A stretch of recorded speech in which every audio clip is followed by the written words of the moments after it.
Ngasigi video sida yamna chamba nungtigi thabak chatpada natraga icham chamna makeup khajikhtang di tawningba aduga yamna di keningdaba yamna laiba natural oiba makhal gi makeup tu uchage hairiba makeup asi hana makeup tawba sungai haitaba minasu tawbada haigadaba yamna laiba makeup products manga khak sijanarga matam changdana subna tangi minute 10 da tawba yaba makeup ni aigi mai se hauzik skin care tawba loikre aduga sunscreen su taire hauzik makeup si kamaina tawni haibudu mayam punna yengminarasi makeup tawdringagi mamangda yari makai isagi skin type ka chanaba tangai fadaba skin care routine amadi thambiyu masina skin da kanaba khakta natana makeup tawrokpa matamda skin da khenaba leigani ahanbada chinban si huren lipstick natraga any lip product tairakpa matamda taiba nungainaba aduga chinban da thotho launaba lip balm ama taibiro aigi oinadi Laneige lip slipping mask si oina taijarage mai si sunscreen taikrabanina skin si coverage khara pinaba aduga manga leinabagi damakta cushion foundation ama laurasi cushion foundation da su skin type ki matung inna adigi karamba makhal gi finish oiba kaina makhal lai Laneige ki si se dewy finish oi aduga cute press ki sina matte finish oi aina ani makse dum sinsilaga matang matam gi matung inna season ajoi adonga sigi oina di ai cute press si oina season arage maramdi hojik summer oibanina matte finish na hena nungairni cushion foundation si liquid foundation ni compact oina lakba aduga puthok pusin nungaiba khakta natana taibada su yamna laihanba pochakni aduga sigi cushion foundation si da SPF 50+ su yawi aduna makeup khaktang natana aigi skin da su SPF protection pire foundation adumaina di magi machu si makhal mayam lakte adubu machu makhal khara de dum lakpadi aduna adudagi isagi kuchuga naksanaba machu khallaga taibiyu karamba machu chanagani haibadudi aingonda hangbiranu maramdi isana test tawraga thibiyu isagi kuchuga chanaba foundation shades machu sing kamaina thigani haibadudi ai mamangda video ma semjakrabani adudu yengbiro cushion foundation si taiba matamda aikoina mahi si skin dan mathakta nan gadaba nate product si aikoi gi skin da lainabagi damakta puff sina product si skin da gi dabbing tawba haibadi skin da namsan bigadabani aduga sigi product si yapta nungaiba hairagadi yamna lawbagi mathau tade khajiktang lawraga sandokpana hena phai maramdi puffs tu da mahidu yamna lawragadi sandokpada nuaite adubu karigumba coverage khara hena pamba adagi khajiktang amung brightening pamba gadi adum hena lawraga layer up tawbada yamna nungai haitar aduga huren tainingba matamda adum mathakta taisanbada su yam nungai neutral shade ki eyeshadow palette ama lobiro yamna natural oiba brown color ama lobiro aduduga mithup ki mapadu daida loinaba color du sandokna taibiro masaisa yari makai color du mafam amda leitana bagi damakta brush tuna mathak lomda ahenba lemhober product sing adu mit ki mathakta sandokpiyu sina mitto natural oina leinaba mithuki mapadu khak brown oiraga leitana bagi damakta aduga chap manaba machuduna mit ki makhada sumaina tawraga sandokpiyu sumaina mathaka makhaga machu se sangba matamda aikoi gi mitta dimension ama pigani aduga yengbada su mit se natural mangani hojik dark brown eyebrow pencil ama lobiro sina pakhongda yam naksanna mit ki manung thangpadagi maton phawa pana eyeliner ama yekpiro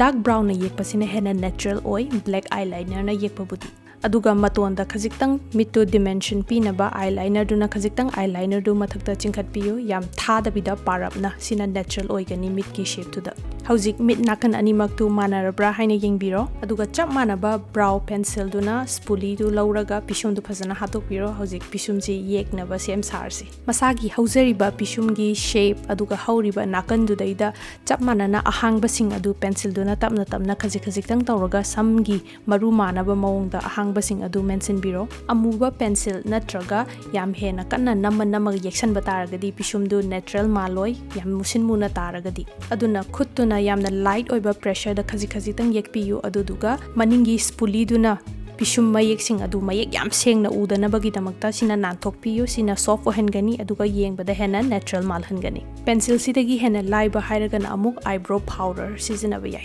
sina pisumgi ahangba sing aduda brush na tawraga mention bani sina natural oibadi khara watli pencil ga yengnabada adubu yekpada di yamna thui sisu dark brown gumba machu sangbiyu yamna muraga di natural oiro yengbada sidagi amuk hena thuba aduga natural su yamna oiba hairagana eyebrow gel season aba mascara taiba dauna brow gel sina adum skin da ꯊꯦꯡꯗꯅ ꯄꯤꯁꯨꯝꯒꯤ ꯁꯝꯁꯤꯡꯁꯤꯗ ꯁꯪꯖꯟꯕꯤꯕ ꯁꯤꯅ ꯄꯤꯁꯨꯝꯁꯤ ꯌꯦꯡꯕꯗ ꯍꯦꯟꯅ natural ꯃꯥꯜꯍꯜꯂꯤ ꯑꯗꯨꯒ ꯌꯥꯝꯅꯁꯨ ꯊꯨꯕ process ꯑꯣꯏ ꯑꯥꯏꯕ꯭ꯔꯣ ꯄꯦꯟꯁꯤꯜꯒ ꯑꯥꯏꯕ꯭ꯔꯣ powder ꯇꯩꯕꯒ ꯌꯦꯡꯅꯕꯗꯗꯤ ꯑꯗꯨꯅ ꯑꯩꯅ ꯎꯠꯆꯈꯤꯕ ꯄꯦꯟꯁꯤꯜꯅ ꯌꯦꯛꯄꯒ ꯄꯥꯎꯗꯔꯅ ꯃꯦꯟꯁꯤꯟꯕꯒ ꯑꯗꯨꯒ ꯖꯦꯜꯅ ꯁꯪꯖꯟꯕꯒ ꯁꯤꯒꯤ ꯃꯈꯜ ꯑꯍꯨꯝꯁꯤꯗ ꯏꯁꯥꯅ ꯈ꯭ꯋꯥꯏꯗꯒꯤ ꯅꯨꯡꯉꯥꯏꯕ ꯑꯗꯨꯗꯨꯒ ꯊꯨꯕ ꯅꯠꯇ꯭ꯔꯒ ꯄꯥꯝꯖꯕ ꯁ꯭ꯇꯥꯏꯜ ꯍꯥꯏꯇꯥꯔꯦ ꯑꯗꯨꯗꯤ ꯏꯁꯥꯅ ꯑꯄꯥꯝꯕꯗꯣ ꯈꯜꯂꯒ ꯁꯤꯖꯤꯟꯅꯕꯤꯔꯣ ꯑꯩꯗꯤ ꯁꯨꯞꯅꯇꯪꯒꯤ ꯃꯈꯜ ꯃꯈꯜ ꯁꯨꯃꯥꯏꯅ ꯇꯧꯕ ꯌꯥꯏ ꯍꯥꯏꯕꯗꯨ ꯎꯠꯆꯕꯅꯤ ꯍꯧꯖꯤꯛ ꯄꯤꯁꯨꯝꯁꯦ ꯂꯣꯏꯔꯕꯅꯤꯅ ꯄꯥ ꯆꯞꯅꯕ ꯑꯥꯏꯂꯦꯁ ꯀꯂꯔ ꯑꯃ ꯂꯧꯕꯤꯔꯣ ꯑꯗꯨꯒ ꯄꯥꯗꯨ ꯆꯞꯄꯤꯔꯣ ꯏꯁꯥꯒꯤ ꯄꯥꯝꯖꯕ ꯃꯁꯀꯔꯥ ꯑꯃ ꯂꯧꯕꯤꯔꯣ ꯑꯗꯨꯒ ꯄꯥ ꯃꯈꯣꯡꯗꯒꯤꯅ ꯃꯇꯣꯟ ꯐꯥꯎꯕ ꯁꯪꯕꯤꯔꯣ ꯑꯗꯨꯒ ꯃꯁꯀꯔꯥ ꯁꯪꯕ ꯃꯇꯝꯗ ꯃꯊꯛ ꯊꯪꯕ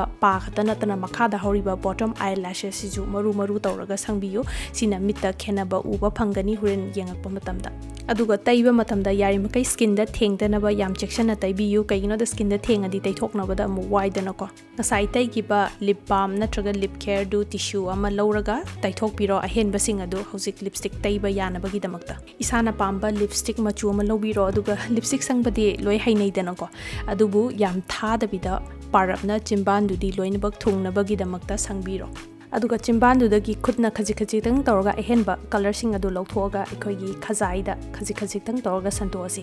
ꯁꯤꯅ ꯀꯩꯗꯧꯒꯦ ꯍꯥꯏꯕ ꯀꯥꯟꯗ ꯑꯩꯈꯣꯏꯒꯤ ꯃꯥꯏꯁꯦ ꯄꯨꯂꯞ ꯌꯦꯡꯕ ꯃꯇꯝꯗ ꯑꯣꯚꯔꯑꯣꯜ ꯃꯁꯥꯒꯤ ꯅꯦꯆꯔꯦꯜ ꯀꯂꯔ ꯃꯥꯜꯂꯤ ꯑꯗꯨꯒ ꯃꯁꯥꯒꯤ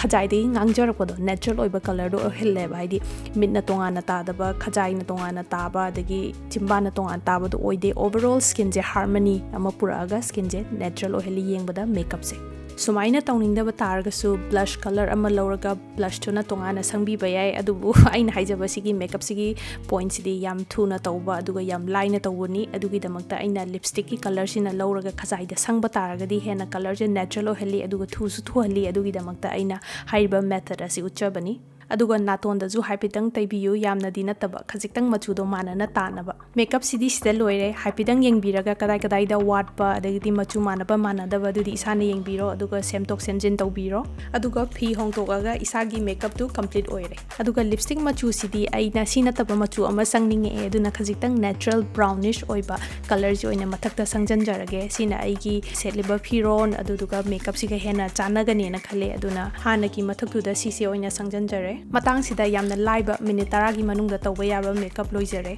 ꯍꯥꯏꯔꯤꯕ ꯃꯦꯀꯞ ꯑꯁꯤ ꯑꯗꯨꯝ ꯆꯍꯤ ꯈꯨꯗꯤꯡꯃꯛꯅ ꯇꯧꯕ ꯌꯥꯏ ꯑꯗꯨꯒ ꯌꯥꯝꯅꯁꯨ ꯂꯥꯏꯕ ꯍꯥꯟꯅ ꯃꯦꯀꯞ ꯁꯨꯡꯍꯩ ꯍꯩꯇꯕ ꯑꯣꯏꯔꯒꯁꯨ ꯑꯗꯨꯝ ꯌꯦꯡꯉꯒ ꯇꯧꯕꯗ ꯂꯥꯏꯕ ꯃꯦꯀꯞꯅꯤ ꯑꯗꯨꯅ ꯀꯩꯒꯨꯝꯕ ꯉꯁꯤꯒꯤ ꯚꯤꯗꯤꯑꯣꯁꯤ ꯌꯦꯡꯕꯗ ꯅꯨꯡꯉꯥꯏꯕ ꯇꯥꯔꯒꯗꯤ ꯃꯈꯥꯗ ꯀꯣꯃꯦꯟꯠ ꯇꯧꯕꯤꯔꯝꯃꯣ ꯑꯗꯨꯒ ꯃꯈꯥ ꯇꯥꯕ ꯀꯔꯝꯕ ꯃꯈꯜꯒꯤ ꯃꯦꯀꯞ ꯌꯦꯡꯅꯤꯡꯉꯤ ꯍꯥꯏꯕꯁꯨ ꯃꯈꯥꯗ ꯀꯣꯃꯦꯟꯠ ꯇꯧꯕꯤꯔꯝꯃꯣ ꯑꯩ ꯚꯤꯗꯤꯑꯣ ꯁꯦꯝꯖꯔꯛꯀꯦ thank you so much for watching bye by